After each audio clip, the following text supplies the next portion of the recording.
വിവാദമായ വഖഫ് ഭേദഗതി ബിൽ നാളെ ലോക്സഭയിൽ അവതരിപ്പിച്ചേക്കും.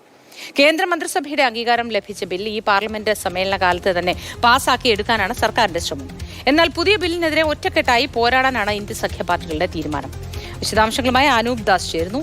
Anoop, good morning. ഈ ബില്ല് പാസാക്കുന്നതിന് മുൻപ് ഇന്ത്യ സഖ്യ നേതാക്കളുമായി ഒരു ചർച്ച നടക്കുമോ? അതുമായി ബന്ധപ്പെട്ട വിശദാംശങ്ങൾ എന്തൊക്കെയാണ്? ഇപ്പോൾ ഏറ്റവും അവസാനം KCBCയുടെ നിലപാട് കൂടി വന്ന പശ്ചാത്തലത്തിൽ കേരളത്തിൽ നിന്നുള്ള കോൺഗ്രസ് എംപിമാർക്ക് ഈ ബില്ലുമായി ബന്ധപ്പെട്ട് സ്വീകരിക്കേണ്ട നിലപാടിൽ ചെറിയ ഒരു ആശയക്കുഴപ്പമുണ്ട്. എന്തായാലും എതിർക്കപ്പെടേണ്ട ബില്ലാണ് വഖഫ് ബില്ലെന്ന് മുഴുവൻ എംപിമാർക്കും അഭിപ്രായമുണ്ട്. പക്ഷേ KCBCയുടെ നിലപാടിൽ വളരെ പ്രധാനപ്പെട്ടതാണ്. വലിയൊരു വോട്ട് ബാങ്ക് ഉണ്ട് അവർക്ക്. അപ്പോൾ ഇവിടെ കോൺഗ്രസ് എംപിമാർ സ്വീകരിക്കുന്ന നിലപാട് ഒരു പക്ഷേ പിന്നീട് BJPക്ക് ഗുണമായി പോകുമോ എന്ന ഒരു പ്രശ്നമുണ്ട്. അതുകൊണ്ട് തന്നെ രാഹുൽ ഗാന്ധിയും മല്ലികാർജുൻ ഖാർഗെയുമായി ഈ വിഷയത്തിൽ അന്തിമമായ ഒരു കൂടിയാലോചന നടത്താൻ കേരളത്തിൽ നിന്നുള്ള കോൺഗ്രസ് എംപിമാർക്ക് ആലോചനയുണ്ട്. അത് സംബന്ധിച്ച ചില ചർച്ചകൾ ഇന്ന് ഡൽഹിയിൽ നടക്കും.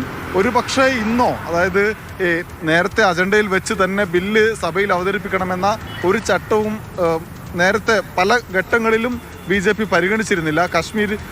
കശ്മീരിനെ രണ്ടാക്കി മാറ്റുന്നത് ഉൾപ്പെടെയുള്ള ബില്ലുകൾ സഭയിൽ വന്നതൊക്കെ നമ്മൾ കണ്ടതാണ്. അതുകൊണ്ട് തന്നെ നാളെയാണ് പരിഗണിക്കാൻ സാധ്യത എന്ന് പറയുമ്പോഴും ഇന്ന് തന്നെ ഒരുപക്ഷെ സഭയിൽ വയ്ക്കാനും സാധ്യത BJPക്ക് അല്ലെങ്കിൽ NDAക്ക് മുന്നിലുണ്ട്. അതേസമയം തന്നെ NDA ഘടകകക്ഷികളിൽ JDU, TDP ഉൾപ്പെടെയുള്ള പാർട്ടികളുടെ നിലപാട് നിർണായകമാണ്. 18% മുസ്ലിം വോട്ടുള്ള ബീഹാറിൽ ഈ വർഷം അവസാനം തിരഞ്ഞെടുപ്പ് നടക്കാൻ പോകുന്നത് കൊണ്ട് JDU എന്ത് നിലപാടെടുക്കുമെന്നത് വലിയ ആകാംക്ഷയുള്ള കാര്യവുമാണ്.